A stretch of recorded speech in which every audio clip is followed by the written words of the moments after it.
This is System Crash, a weekly tech news show willing to tell the hard truths about how tech and the titans who own and operate it is really transforming the world. I'm Paris Marks. And I'm Brian Merchant. This system has just begun to crash, so support the show by heading over to patreon.com/systemcrashpod, where you can sign up to get monthly bonus episodes. Also, rate the show on Apple, Spotify, or wherever you listen. Now, there has been this narrative since Donald Trump returned to the presidency that this time around, there's not much resistance, right? There's not many people who are actually pushing back on this government, trying to stop it in the way that we saw in 2016 after Trump came to power the first time, right? And we saw these big marches and things like that. But that is not entirely the case. Exactly. Yeah. Fill us in on what is actually going on, Brian. There has been a lot, right? I mean, at first, I think there was like this period where people didn't know how to react. It wasn't clear. The best sort of reproach to, Trump's newfound power was Democratic politicians, I think, were taking the meager electoral victory as a mandate. And they were saying stuff like, oh, well, we're going to find bipartisan areas to work together. And it seems like the Senate and House leadership in Washington had sort of consigned themselves to that approach, that they were just going to approach this like a regular Republican administration. And, they very clearly had not readied themselves for the mass intrusion into the federal government, the assault on democratic institutions, on the federal government. And so they were caught flat-footed. And that seemed reflected in even the Democrats' initial approach, right? Biden getting Trump to come to the White House and having this sit down and, kind of the liberal media going crazy about Kamala certifying the election and being like, oh, look, they're practicing the norms. Let's be clear, that sense was only being exhibited by the elite Democratic Party class. I feel like the activist blocs were rightfully worked up, and the rank and file voters were anxious and appalled by what they soon saw coming out of the Trump administration. And then sort of politicians like AOC, who are, more connected to the concerns of the working class, they started, sounding the alarm earlier. But there was this real weird period where some of the previously more aggressive members of the opposition were sort of just silent in some key ways. So we didn't see the Women's March or those larger scale things sort of pouring out into the streets. And so I feel like it very quickly helped coalesce this narrative in the media that, oh, there's no response this time. There's no blowback. There's no people are muted. And it was true the Democrats were muted, but you just had to look a little bit more carefully. And then you started seeing all the local stuff popping up. And then it starts gathering steam, right? And then Musk gathers up his Doge cronies and heads to DC and starts picking apart department after department. And it's recognized for what it is, as this sort of extra legal, potentially illegal assault on the federal government itself. And then the alarm goes up. And now people are really and truly sort of out in the streets. And I think the media still hasn't caught up, except for one, element that we'll talk about today. But just over the weekend, there was the Tesla Takedown, which I went and I checked out and spoke to some folks there. We'll talk about that in a second. But there was also big protests on President's Day in DC, in New York City. For those of us who are not in America, when is President's Day? We had a holiday on Monday where you all celebrate Donald Trump and talk about how amazing he is. It's a new holiday specifically made for Donald Trump. Yeah. Every day is President's Day now.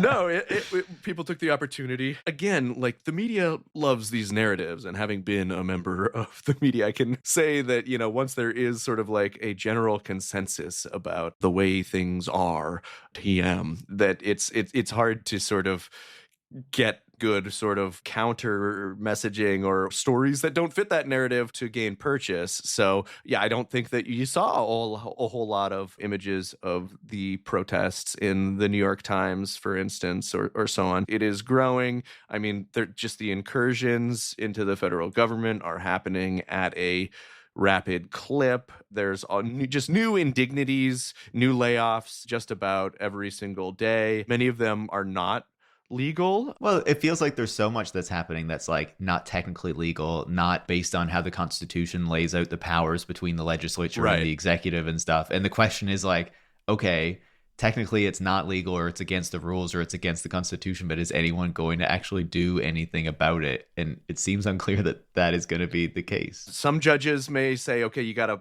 pause doing this. Musk and Trump may temporarily listen. They may not. They may reword the edicts that they're pursuing. For instance, with the Doge stuff, they initially just kind of like strolled right in and said, well, we're empowered to do this. Hand us over all the data, hand us over access. And also, we're going to lay off half of you. So then they realized, because again, they're not familiar with the government or the departments that they're talking to or any of the protocol. They just are assuming that it can be treated like Twitter, where you can just say like, we're going to fire 75% of the staff in one fell swoop. We don't give a shit. And even then he faced lawsuits for how some of those layoffs happened, right? Like it wasn't even like he totally got away with it there. So exactly. And he's doing the same thing here, or they tried to, but then they came back with the second executive order after the first one establishing Doge. It lays out that they actually need, a reduction of force. It's supposed to be done by performance. So now they're pretending that they're doing that and saying like, oh, we're just firing all the people for performance-based reasons that is legally permitted, even if we've seen people with, high performance reviews, even just a couple months ago, are still getting canned and speaking out about it. So it's still just this mass firing under different pretenses. They have access to all kinds of data now. People are resigning rather than hand over the keys, but there's just little that they feel like that they can do other than start to try to organize more and speak out about it. But it really just like the tidal wave is continuing, and the sort of direness of it, I think now is being better understood. You get those protests, and then you get the Tesla Takedown action, which I think is smart because it explicitly links Musk, who is now arguably the most powerful person in the federal government, even though he's not elected, even though the White House is trying to assure people like, oh, Musk's not really in charge. He's just an advisor to Trump. But nobody believes that. I don't think anybody believes that, right? I believe that. Trump, Trump is calling the shots here. That's totally why, a bunch of 19-year-olds are going into the GSA and saying we're going to institute an AI first strategy. That's totally Trump's idea. That doesn't sound like Elon Musk at all. He's masterminding everything behind the scenes. We just don't realize it, But these protests, which, I was pleasantly surprised. So yeah. I went down myself and expected, a couple people, again, like we're all sort of vulnerable to absorbing these larger narratives that like people, aren't as activated this time or aren't as fed up. I went down there myself and thought that maybe there'd be a few people, fringy radical people sort of yelling or whatever. But no, there was 30 people when I got there. More and more kept coming. Looks like it got to be as many as 50. And this was just at one dealership. Obviously, there are plenty around LA. For those unfamiliar, Tesla Takedown is sort of like a distributed protest built so that, anybody can kind of like plug in. If you got a Tesla dealership near you, you can show up. There were a few major ones that were kind of selected, places where more people could convene on, but they were all over LA. There is at least 3 or 4 big ones in Pasadena, North Hollywood, and just a little bit later in the show, we'll talk to Alex Winter, who is actor, director, and tech critic as well, who has been Luddite. And Luddite. The last time I talked to Alex was for a piece I wrote for The Atlantic about sort of the resurgence of modern Luddism, and he talked to me for that piece. No, he's a cool guy and a nice guy. He's a great guy. Yeah, we had a great chat. We'll throw to that in a second here. I did sort of a little bit of interviewing and recording of sort of like what the protest was like, because not radical people at all. In fact, there were high school teachers down there worried about what's happening to the DOE, joining their first protest. Department of Education. Right, the Department of Education. There's people... because there's also a DOE that's the Department of Energy, so just to be clear. I'd say it was a very respectable sort of, crowd. People who are, worried about the future, worried about what Musk and Doge and Trump are doing to the government and what's going to be left of it for their grandchildren. It was really pretty powerful to speak to some of those folks. And I think the number one thing that stood out to me was the level of support you could feel from people just driving by, like honking in support. It was, this is LA. Everybody drives in LA, so you're not getting a lot of foot traffic. The one I attended was in West LA. It was a fairly busy throughway, and it's just every other car. People were honking, yelling out, agreeing that, that they hate Elon Musk. Let's just roll a little. Yeah, let's play some. How are we all doing? I wasn't expecting so many people. This is great. It's good. Oh, that's good that you're saying that. There were like 5 of us, and we're like, we thought there would be more. That's how it starts. That's how. Yeah.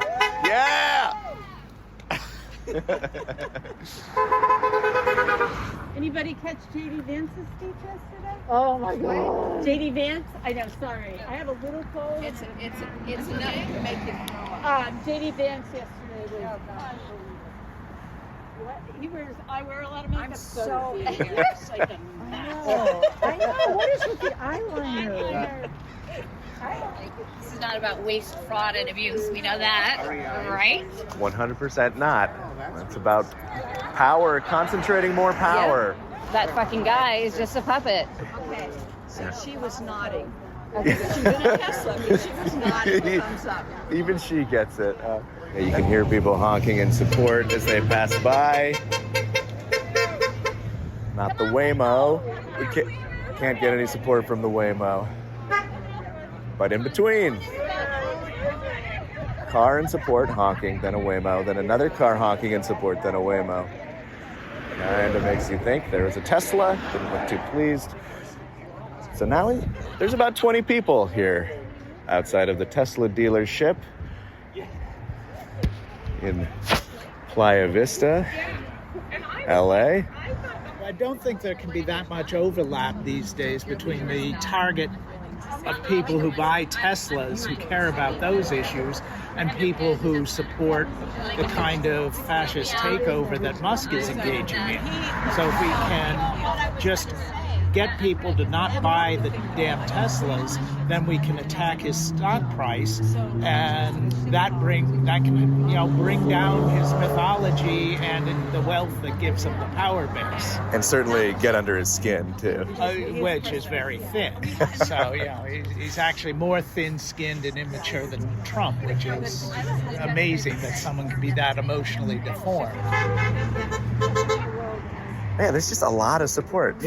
Yeah, we're getting good support here. I'm really glad to see this. Was there anything in particular that sort of crossed the line or spurred you to want to get out in the streets today? There have been 10,000 cross lines since the son of a bitch came down the escalator, but certainly having Musk out there giving the Nazi salute, giving it twice, he knows what he's doing, and that's part of the plan, is to signal it to the faithful while they gaslight the rest of us.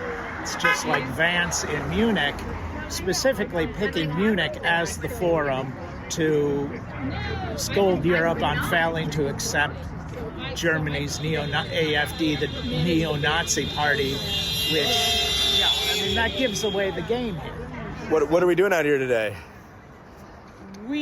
Oh my gosh, what are we doing out here today? Oh my God, we're standing up for our Constitution. We're standing up against the billionaires who are currently ripping us off and ripping up the Constitution. We are trying to wake up not just our friends and neighbors, but our elected officials who have to stand up to act. History tells us that if the people in power, the people who guard the institutions, don't act against radical actors, institutions fall very, very quickly. We have to defend the federal government. We have to defend all that it does and all that it stands for and all the protections it offers us against all the people who want to rip us off, who are frankly the billionaires who right now are raiding the Treasury, are firing the federal workforce, are doing everything they can to get through the tax cuts for billionaires and taking the money from all the needy and all of the services that, frankly, every one of us depends on to stay healthy and survive in this country, in this climate. What inspired you to come out here today? Do you mind? I have a podcast system. Great, so many things, but I think that this is really going beyond just political theater to actually harming human beings. Like, this is my other one. Like, so many people, like... It says Doge is not loving your neighbor. And I think that's absolutely and I just right. think that Oh my God! that command to like love our neighbors is actually like what is being broken right now. Like, I don't know, these people don't have anything in mind except their own money and power, and that's not what we're about here. Great. It's really fascinating to hear that audio and what you actually got to experience down there. Was there anything like in particular from those interviews or even just from being down there that like really stuck out to you? Like even like a funny sign? I saw one of these photos from one of the protests where someone within the dealership had put a sign on the window being like, "We hate him too," or something like that. What stood out? Yeah, what stood out was just how invigorated and like articulate people were in their like mode of protest. I think, you know, you got the signs, you got the mechanism and the gimmick of being down there. People were really connecting, you know, Musk's intrusion. Honestly, like as you put it in your newsletter, like we like sort of are squeamish about using the word fascist, but this is a guy that has like no interest in democracy anymore. It's like he's become truly a strongman type. I saw even like Francis Fukuyama compared Musk to Silvio Berlusconi in the modern mold of sort of like the heavily mediated or sort of media conglomerating fascist, and that's actually pretty accurate. So yeah, people are talking about like, you know, the way that he leveraged his success or the high stock price of Tesla into this huge wealth and sort of bought his way into power and the wrecking ball that now affords him. It was quite clear to people that, you know, this age of tech oligarchy, you know, has potentially disastrous consequences, and thus showing up at the Tesla dealership to try to strike a blow, as we'll talk about with Alex later, to Musk's entire project, which, you know, is largely underwritten by Tesla and by, you know, Tesla's success thus far, sort of poisoning that connection. The coolness of a Tesla was an interesting tactic that a lot of people, you know, felt sort of comfortable grabbing onto and running with. Yeah, and I think that there's real opportunity there too, right? Tesla is a publicly traded company. We know that it has been supported, that its share price has been boosted because of hype for a very long time, things that Elon Musk has not been able to deliver on. And we know that a lot of what has supported that share price and like the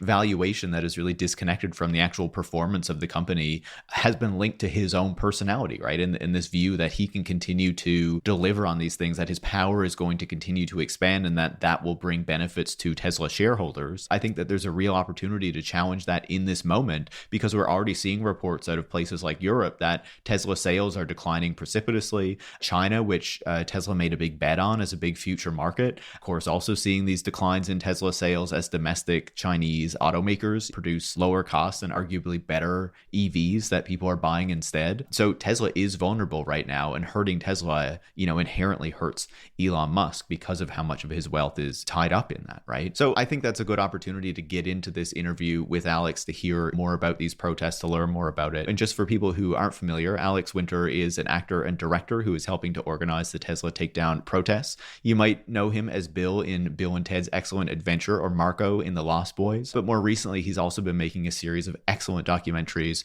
including The Panama Papers and The YouTube Effect. So he is very tuned into these communities and the types of issues that we talk a lot about on System Crash. So enjoy this interview with Alex Winter, and we'll be back on the other side with some more reflections and some final news stories that we think you should know about. Thanks so much for joining us today. That's a much smaller thanks than thanks so much for, you know, shouting on the bullhorn and getting folks out on the street. I mean, I know it's not you alone, but using the platform, you know, it seems like you're doing all you can to sort of help usher more folks out onto the streets at a time when people absolutely need to be on the streets. I was on the streets, I believe, probably from one of the Blue Sky posts that you boosted. I was in West LA. Yeah, I saw that. I saw you were there. That's great. Yeah. I mean, there was probably, you know, 50 people turned out, which, you know what, like people were like, why aren't more people screaming? You know what? That's a start, right? Like that's how it starts. There was people out there who were protesting at Tesla Takedown, said, I've never been to a protest before in my life. High school English teacher, people who just are fed up. I think what I love about this protest is that it's sort of giving people an entry point. It's connecting the dots. Something can be done no matter where you are. There's Tesla dealerships everywhere. And it's just like building this permission structure for like, yeah, you can plug in anywhere you are. You can raise your voice. You can kind of fight back. So pleased to have you with us today, Alex. Can you tell us a little bit about how you got involved in this? What is Tesla Takedown? Like, I don't even know like where this idea stemmed from. I was asking people at the protest, I was like, do you know who organized this? They're like, no, I saw it on Blue Sky. I've been wanting to post that Apocalypse Now gif of like, who's in command? Aren't you? Which is kind of what this is. Look, I know both of you guys, and as you know, because you're in the same boat, this is not a new initiative. Like, we've all been fighting. We've been fighting our whole lives. But we've been fighting since, that ding dong rode down the escalator in 2015. I made a short video for Field of Vision, a short film, the day of the inauguration, the first one, where I snuck into Trump Tower and filmed all the people, all the fealty that was going on, Mitt Romney and McConnell and everybody showing up at Trump Tower. I mean, this has been 10 years of this, right? And Musk alone has been at least that long. For anyone who's been paying attention, he's been a menace pretty much since the PayPal days. That whole PayPal group is a menace, and now they have a lot of power and they're significantly more dangerous. But we were part of the, Elad Nohori did the X Out Hate initiative when Musk first bought X, Twitter, and I was part of that. And I was part of getting people off Twitter and onto Blue Sky, and I was disseminating codes to trans people and people of color and journalists, and like trying to sound the alarm that like, look, guys, X is now a Nazi bar. Get out. It will not be safe. And however many years later, here we are. So I've been pretty active the whole time. So that part isn't new. Joan Donovan started this one. She's a good friend of mine. She's a badass, came out of Harvard and now is at Boston U. And she and I did work. She worked with me on my YouTube doc, and we did tours around like Harvard and Boston U and all these other universities on the Northeast coast. I was touring the whole world at that time with the movie, which was about technology's role in the rise of the far right. So Joan like posted on Blue Sky saying, let's get some people out to a showroom on Saturday. Other people were doing that. Rise to Resist had done one in Manhattan. They had shut the whole showroom down with one picketer. To your point about numbers, Brian, we don't need lots of numbers. There's some kind of a misnomer. I think it started with social media that how many followers do you have? Do you have 1 million? It's a crazy idea that you need like that relevance is tied to mass numbers. It isn't. And one picketer in Manhattan shut the showroom down. And Joan was posted Tesla Takeover. Let's get some folks out to a showroom. And I contacted her. I was like, why don't we blow this up? Why don't we centralize it? Because right now it's totally decentralized. So she was completely game. So I looped in Disruption Project and some other organizing efforts. We created a small coalition.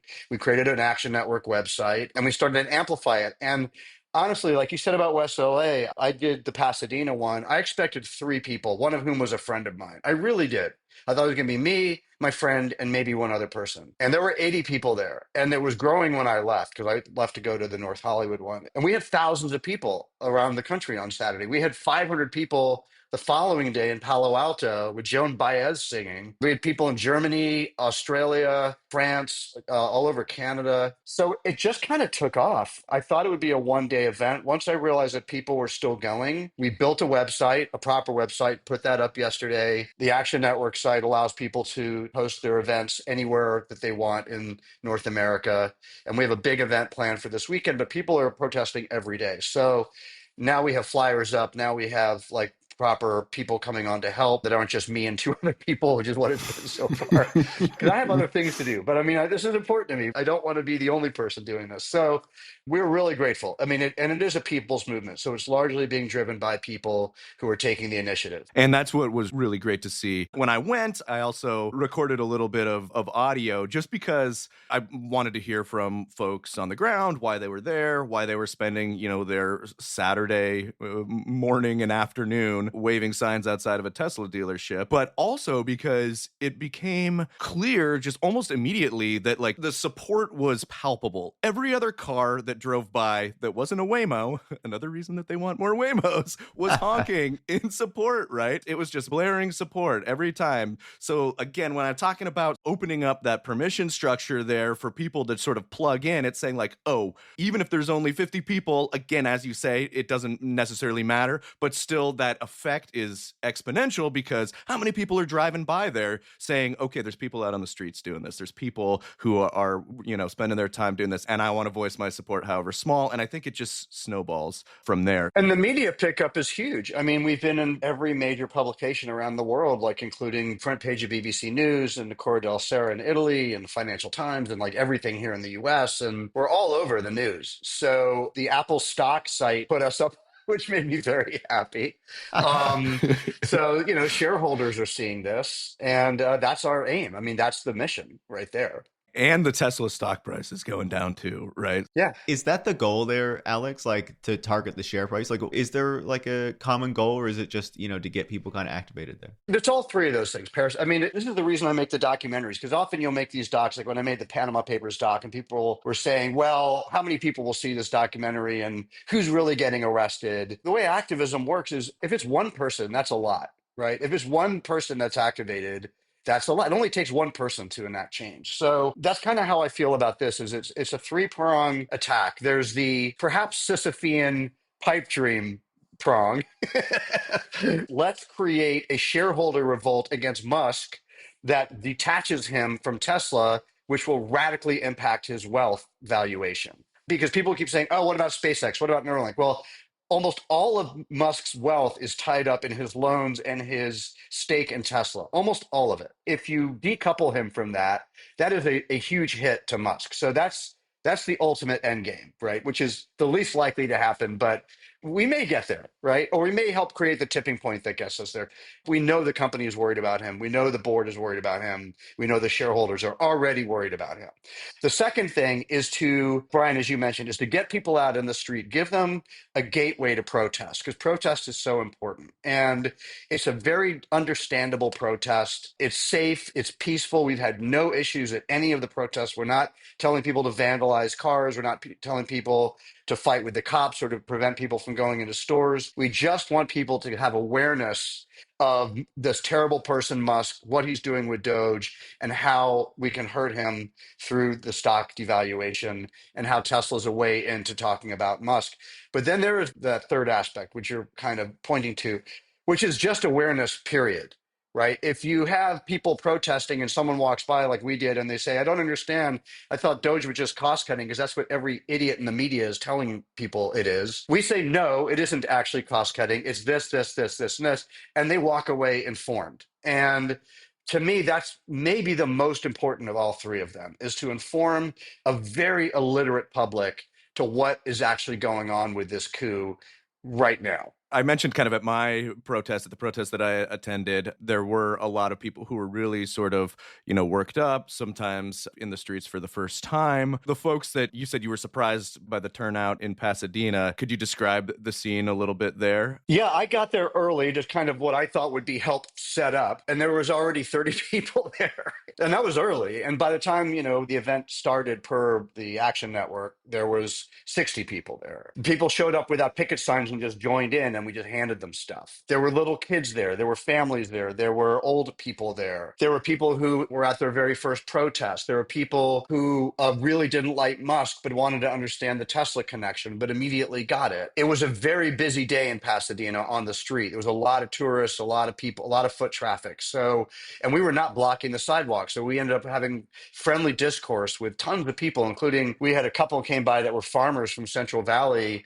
I wouldn't say they were Trump supporters so much as they were not happy with government, period, just given their situation as farmers with either party. And they started out being kind of angry with us and thought we were being hyperbolic. And we were very friendly and we broke points down and we had a very robust conversation with them, and it was extremely cordial. And you realize, the big cliche, which I know is really obvious, it's just sad because we don't seem to be able to overcome it as a species, which is that we're being fucked by a handful of plutocrats, right? Like the people are all in it together. Like other than the lunatic white supremacist hordes, which I don't think count, most people are being equally screwed. And once you help break that down for people who may not understand it, is very unifying. I found the protests to be so inspiring, especially after writing about Tesla and writing about Elon Musk for so long, to see so many people activated around not just this brand, but Elon Musk himself, right? Do you feel like there is a changing perception of Tesla and of Elon Musk? Because, for a long time, he was considered this really, positive figure, right? That's Walter Isaacson's fault. But yeah, I mean, look, we have a depressing allegiance to rich people in this culture. It's just depressing. And it is not value oriented, and it's usually baloney. And they're usually often very, very terrible human beings. And I think that if Trump has done this world any favors, it has ripped the Band-Aid off that mythology and shown you just how horrendous and self-serving most billionaire or hyper wealthy oligarch people are. I mean, Trump is bullshit. He's not really a billionaire, but he acts like one. He presents himself as one. He embodies one. Yeah. Yes, exactly. Musk is a legitimate billionaire. Thiel, Andreessen, like all of these characters that have just dropped their pants in the last several years and shown just how grotesque they are and how dangerous their end game is. They've done the world a favor, I feel like, because you have to be living under a rock to not see what damage is being done. And the speed run that Musk has done in our government in the last 20 some odd days is going to take years and years and years to repair. And this is just what he's done so far, not what they're going to do once they control the FBI and they've got their own SS essentially. So I think that it's going to impact everyone in both parties in every class and race. And so I think that is a silver lining to a horrendous situation, because it's going to be very difficult to ignore just how grotesque Musk and his like are. You've talked about this before, but just for a little bit of context, because I think, a lot of people are saying, what is this guy doing out in the streets protesting Elon Musk, Hollywood actor, he could be hanging out in the Hollywood Hills, sort of rubbing shoulders with the elites. More mythology that needs to be dispatched, right, but sure. Please, yes, exactly. That's the mythology. Not saying that's the reality. I'm saying that. Me and Scott Baio are poolside at the Chateau Marmont talking politics.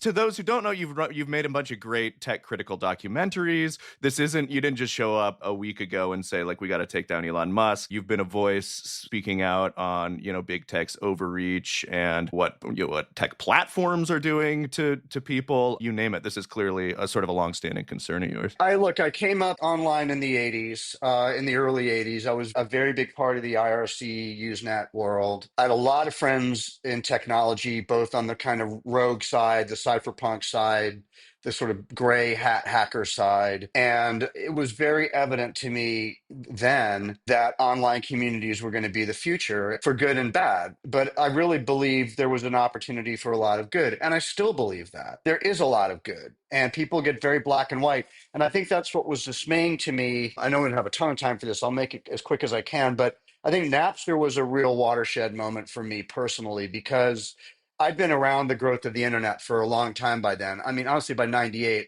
for like 15 years, in a pretty intense way, pre-web and then through the birth of the web. And with Napster, it was really evident that what Fanning had tried to do was create, and he did successfully create, the first wide-scale global community. 100 million people through one central database in the age of dial-up is so absolutely staggeringly huge. It's hard for people today to understand. Birth of social media, birth of file sharing, birth of modern media distribution, everything started with Sean. And he really had his heart in the right place. He wasn't a hero. He wasn't without faults, and the company wasn't without its faults. But I saw the way that was being skewed by the media, and how little the media understood what that technology actually was at its root. It was about so much more than music and getting copyright-free music. And that's why I made that doc. And I spent a lot of time with Sean during Napster in 99, 2000, 2001, he and Parker and the other folks there. So I kind of embedded myself in that at the end of that company's life. And so that sort of began making documentaries. But, I come from a family of journalists and activists, and I grew up in a very political household. And my grandmother worked for the Bureau of Investigations on the LaGuardia and helped break Tammany Hall. And so that was my youth. I always find it laughable when people tell actors to stop talking, because we're just citizens, right? And we end up getting screwed as much as any citizen. But it's a bad faith argument. If someone tells anyone to stop talking, it just means they don't like what you're saying, right?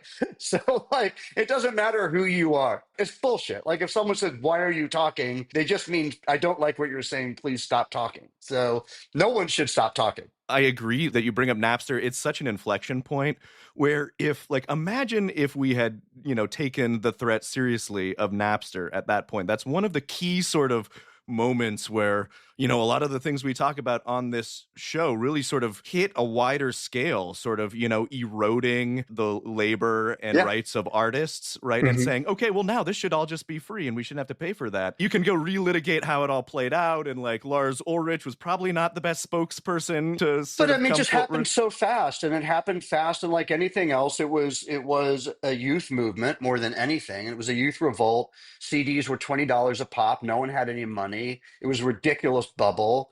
There was just absurd greed on the part of the record industry, and they blew up their own golden goose. It's their fault, and it's still their fault. Like, it's still big business's fault where we're sitting, but they're also profiting. They figured out a way to profit by it. So I don't know how much they care because their stock, most of these big media companies have stock valuation that's through the roof. Meanwhile, none of us in the industry can like pay our mortgages because we don't have work anymore and no one's getting paid. The tech companies win, the big media conglomerates win, and then artists, and we all lose out. And labor loses. And now that's why we have the issues during the strike that we had, where like we had solidarity, not just across the three acting, writing, directing unions, which is unheard of, but then we had the auto workers union, we had the full Teamster, we had like every labor company in the country was working with us, and we were working with them. That's because this is a labor crisis. It's not really an entertainment industry crisis. We only have a few more minutes here. So before we go, I just wanted to see if you could talk a little bit about sort of what's next for Tesla Takedown. Sounds like you got a team that's kind of coming together to at least sort of facilitate the logistics end or just kind of get some comms out there.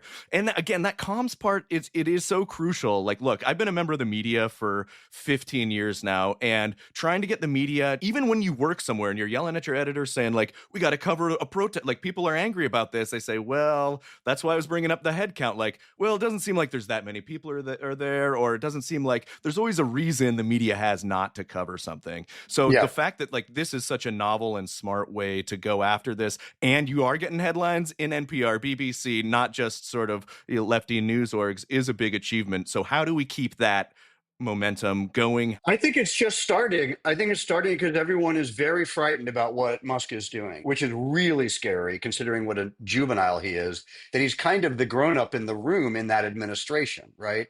Because as much of a clod as he is, he's a lot smarter than Trump. He's a lot younger than Trump, and he's a lot more technologically savvy than Trump. So Trump is giving him free rein. So this whole idea of trying to create a divide between the two of them I think is ludicrous, because Trump is well aware that Musk has money which he doesn't have, and he has access to power that he doesn't have, and people take him seriously, which Trump doesn't have. So I think people are rightfully very scared about Musk's actions and the power that he has, which is extrajudicial and extra legal, and he doesn't give a shit. So I think this is only just growing, and I think that certainly people are protesting, people are picking up the protest. We've had now other orgs are picking up what we're doing. Indivisible is doing Tesla showroom protests now.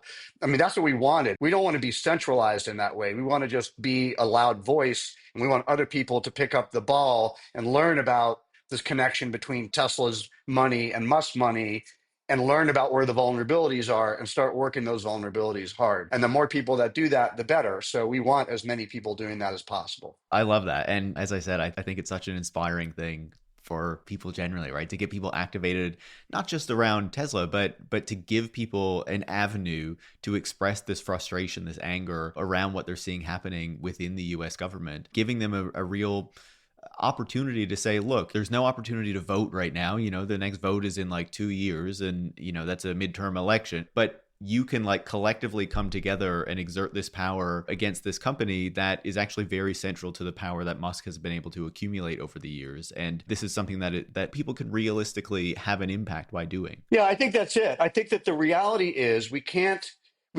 and we absolutely should, but we can't assume that just yelling at our Congress people is going to do anything. It may make us feel good. It may make them feel bad. Those things are not necessarily bad things to do, but it is absolutely going to fall on the power of the citizenry to shift this. And we have a lot of power, and the citizens have to wake up to the reality of that power, and they have to get off their ass. That is going to have to happen, or we will be living under a full global plutocracy, not just national. I mean, Musk has got his sights set on UK. He has a lot of money, a lot of power.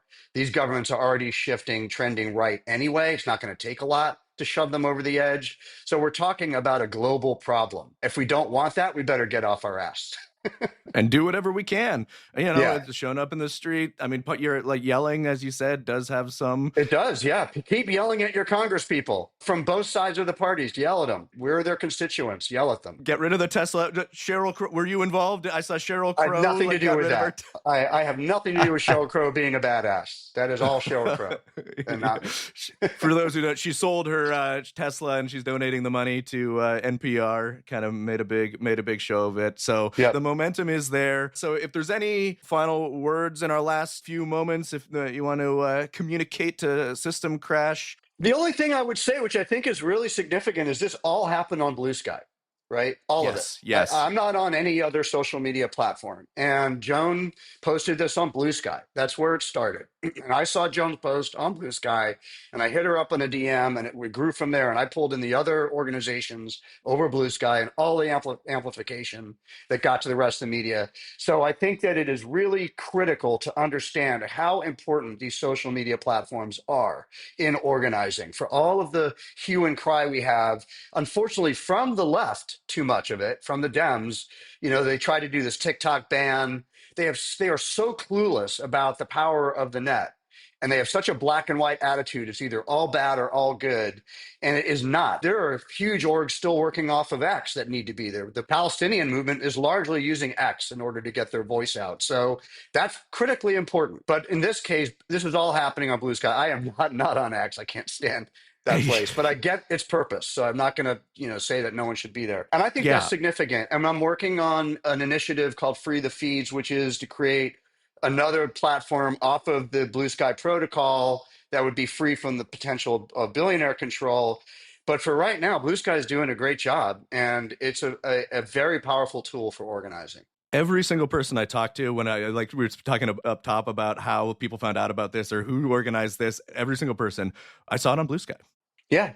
Everyone at the protest that I was at had seen it on Blue Sky. Pretty amazing, considering how new this platform is. And it's not Zuck platform, and it's not Musk platform. So it's good. It is fascinating to see how quickly it's grown and taken off and become so central to these things. It's great. Yeah, it's awesome. Listen, Alex, thanks so much for taking the time to chat with us today and for picking up that megaphone digitally and IRL. So it's much appreciated. Follow Alex on Blue Sky and check out Tesla Takedown, and let's just build the momentum. Thanks a lot, you guys. I appreciate it. So that was our interview with Alex Winter. It was so great to have him on the show. He is just fantastic. And, it really stood out to me that he was really emphasizing that people do have power here, right? That they can really push back against Tesla, against Elon Musk by going to this protest and by changing the way that Tesla is viewed in people's eyes, because that will ultimately affect its share price and Elon Musk's power. But also, of course, to me, being in Canada, that this is not just an American thing, right? That we're seeing people show up at Tesla dealerships in Canada, in Europe, in other parts of the world, because they are engaged on this as well. They are pissed off at Elon Musk as well, and they do not want to see this guy's power expand. So, I think it's a very hopeful movement, and I hope to see it continue to grow and kind of merge up with these other efforts to push back on what the Trump administration and what Doge are doing. I mean, it's going to be one of many things, as good as it is, as great as it is, and I hope more people sort of continue carrying the torch. It is just one facet of what's going on. So hopefully it'll just be one thrust of many in a growing sort of popular resistance to the new era of the oligarch. Hammers up, as you like to say. I do like to say it. All right. Well, we get to some final stories of the week. Yep. Let's do it. All right. So the first one is a story about Alphabet AI workers. We've heard a number of things about how Alphabet has been treating workers over the past number of years, and a lot of these big tech companies. Well, an Alphabet vendor, Hitachi, illegally restricted a group of Google artificial intelligence contract staff from discussing their pay and fired one of them for starting conversations about wages. And this is from a story by Josh Idelson in Bloomberg, who is reporting on this. So this is obviously another issue. The Alphabet Workers Union is looking into this and filed a case with the National Labor Relations Board. Who knows how much power that is going to have under the Trump administration. It just shows, once again, how these companies, are not a great place for their workers. Even just discussing their pay resulted in this kind of an action, which is ridiculous. Well, yeah, I mean, it also just reflects the growing level of comfort that the tech companies have in clamping down, and they're not as worried about blowback or sort of trying to even be perceived as a nice place to work, right? Like, Google, famous for all of its amenities and having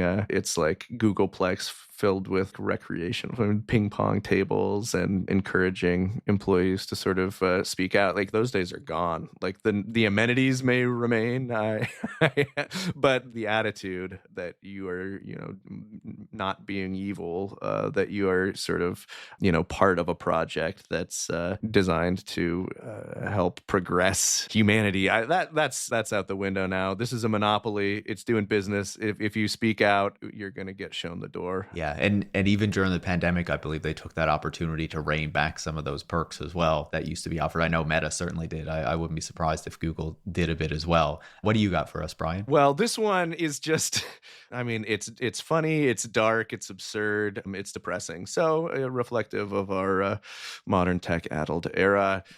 But you may recall that when Trump began his presidency, he did so commemorating the proceedings with like a meme coin, the Trump coin, which is becoming a new vessel for right-wing political leaders to enrich themselves off of. And while that one was sort of criticized and sort of scoffed at as sort of like a naked sort of play for self-enrichment and, sort of just exploiting his return to power, it has nothing on the Argentine president's own meme coin. So Javier Milei, friend of the show, Molly White, goes into just wonderful detail in her citation needed newsletter. So check out the story there. But the gist of it is like the president of Argentina made a meme coin or is associated with a meme coin, or by all counts looks like he was deeply involved in this meme coin called Libra. And Argentina's economy, very famously unstable, and he's in there saying he's going to get rid of the government, and he's like hollowing out, so it's a return to prosperity. And so what does he do? He takes the opportunity to mint or to help those who are sort of minting a meme coin called Libra, unleashing it, doing a rug pull for about $100 million, basically ripping off his own constituents. And this is like, his sort of involvement in this is being treated like a lot different, it seems like, in Argentina. Trump's team at least had the sense not to like do a blatant rug pull, which is, again, where you sort of, you wait till it gets to a certain point and then sort of you alert a circle of insiders, and then all you take your money out at the same time, which leaves everybody else screwed over. But that appears to be exactly what Javier Milei did. Again, this warrior of freedom who's a favorite of Elon Musk and the tech right.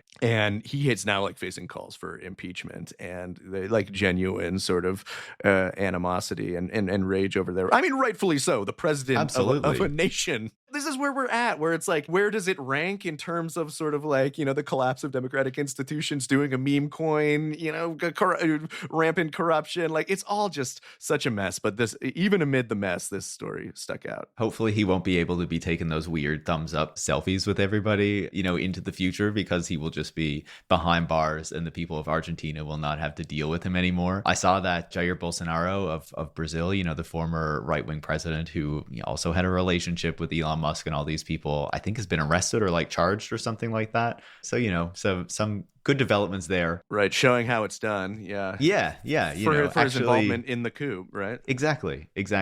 Something that should have been done in the United States, but bit too late now, unfortunately. Final story, the most exciting story of the week. I know that you're thrilled about this one, Brian. Apple has a new iPhone. The iPhone 16e. Have you put in your pre-order yet? You must be thrilled. Imagine if we lived in a world where that was the notable tech news of the week. Like where that still mattered at all. Like I wrote a book about the iPhone for a while. The first I heard of it was when you mentioned that it was being announced. But I guess we're still doing that. All of a sudden I started seeing these stories about iPhone 16e and I was like, what is this? And I was like, oh, Apple did an announcement this morning apparently, but probably not a big deal. And of course this morning I'm talking about Wednesday, February 19th. But it's another one. It's like the iPhone SE. It's supposed to be like their more affordable iPhone, but like in the US it's $599. In Canada where I am it starts at $899. That does not seem like a affordable cheap phone to me. I think I almost paid $900 for my last iPhone. Yeah, it's crept up. I mean, it has. So I guess there is a real case to be made for a cheaper iPhone, and it probably does signal they're kind of maxing out on sort of like the market for more expensive or standard. So they're kind of seeking to get into sort of market niches that maybe were more occupied by Android phones. The real standout thing in this one too is that it's the first time that they're using their own 5G chip called the C1, which is going to be rolling out in other iPhones and stuff in the future. So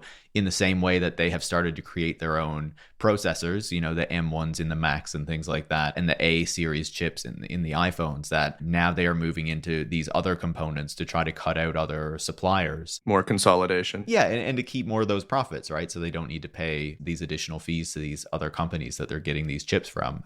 So, I think that's the real notable development there that we'll see roll out elsewhere. Yeah. And what the wider effects of that are going to be, I guess, remain to be seen. Even in rule by Doge, we still get new iPhones. So yeah. Wait until there's a tariff on them, though. Well, I think that's our episode for this week. I hope you enjoyed our interview with Alex Winter. It was really fantastic to have him on the show to get his insights and, to learn more about this Tesla Takedown protest movement. System Crash is hosted by Paris Marks and Brian Merchant. Production is by Eric Wickham. Our theme music is Dystopia by our good friends in Yacht. Support the show on patreon.com/systemcrashpod to get a monthly bonus episode. Thanks so much for listening.